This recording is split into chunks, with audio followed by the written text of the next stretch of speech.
Sabe aquela correria insana de supermercado em horário de pico? Pois é, para quem gerencia essa rotina, entender as regras trabalhistas não é só cumprir a lei, é literalmente a chave para uma operação eficiente e sem riscos.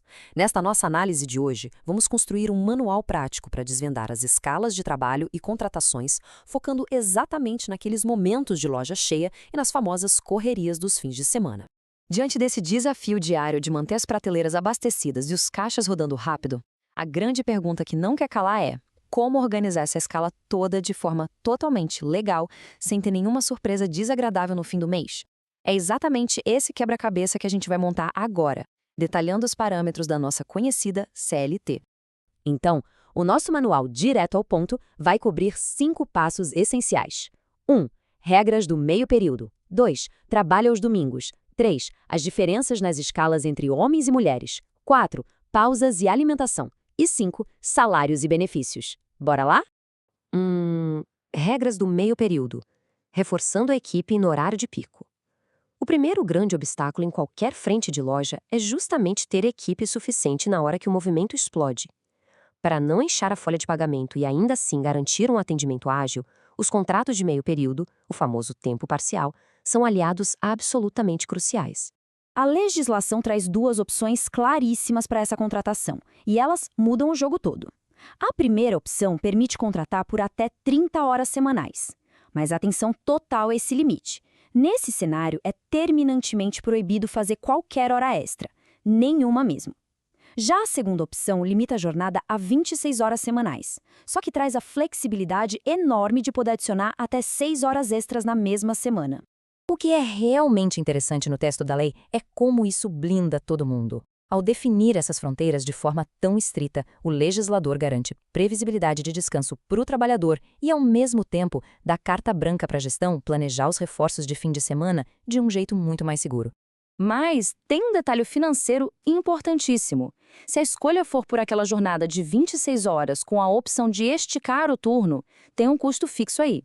Qualquer hora extra trabalhada tem que ser compensada com um acréscimo de, no mínimo, 50% sobre o valor da hora normal. Literalmente, tem que botar isso na ponta do lápis na hora de calcular o custo da loja aberta até mais tarde. 2. O quebra-cabeça do domingo. Operações no fim de semana. Avançando para o dia em que os corredores ficam lotados, a gente precisa falar sobre as operações dominicais. Abrir de domingo com equipe escalada não é só abrir a porta e pronto. Tem pré-requisitos bem rigorosos. Primeiro, geralmente precisa de permissão das autoridades. Além disso, tem que existir aquela escala de revezamento mensal bem clara, fixada para todo mundo ver e sujeita à fiscalização. E a regra de ouro inviolável: descanso semanal de 24 horas consecutivas garantido para o trabalhador. 3. Regras específicas por gênero nas escalas de revezamento. Essa parte é crucial e, honestamente, é onde muita gente escorrega bonito na hora de montar a planilha de turnos. Existe uma distinção legal gigantesca aqui. Enquanto a regra geral pede uma organização mensal para folga, o quadro feminino tem uma proteção super específica. A lei exige que, para as mulheres que trabalham no supermercado, a escala seja organizada garantindo o descanso no domingo a cada 15 dias, ou seja, folga dominical quinzenal obrigatória para elas, sem exceção. E ignorar isso não é um errinho bobo de planejamento, viu? É uma infração grave que dá multa pesada na hora da inspeção do trabalho. Ao escalar a frente de loja ou caixa para o fim de semana, a alternância quinzenal para as funcionárias é o primeiríssimo filtro que o sistema de escalas tem que aplicar. 4. Pausas e alimentação. Intervalos obrigatórios. Saindo da visão macro da semana, vamos olhar para o relógio no dia a dia. A logística de pausas é vital. Grava bem esse número. 11. São 11 horas consecutivas de descanso interjornada. É o tempo mínimo que obrigatoriamente tem que rolar entre o fim de um turno e o começo do outro. Pensa num mercado que fecha à meia-noite e abre às 6 da manhã. Pois é, a matemática só fecha com equipes completamente diferentes para não violar essa regra em hipótese alguma. E no meio do expediente? Bom, o tamanho do turno dita o tamanho da pausa. Para quem trabalha mais de 6 horas, tem que ter de 1 a 2 horas de intervalo. Já para a galera dos turnos de 4 a 6 horas, que é o padrão de quem faz meio período, a pausa obrigatória é de 15 minutinhos. E pular isso sai caro. A falta da pausa gera uma indenização do tempo suprimido mais aquele famoso acréscimo de 50%. 5. Salários e benefícios. Calculando a folha. Vamos amarrar tudo isso e ver como essas regras todas desaguam no fechamento da folha de pagamento. Para quem é do meio período, a regra é pura matemática e justiça financeira. O salário é estritamente proporcional. Entendendo que o dia, mesmo sendo por escala, tem um valor estipulado fixo com base na função, a conta fica simples. Se o caixa de tempo integral ganha um valor X por 44 horas, o colega de 26 horas vai receber a fração exata desse valor X. Nada mais, nada menos.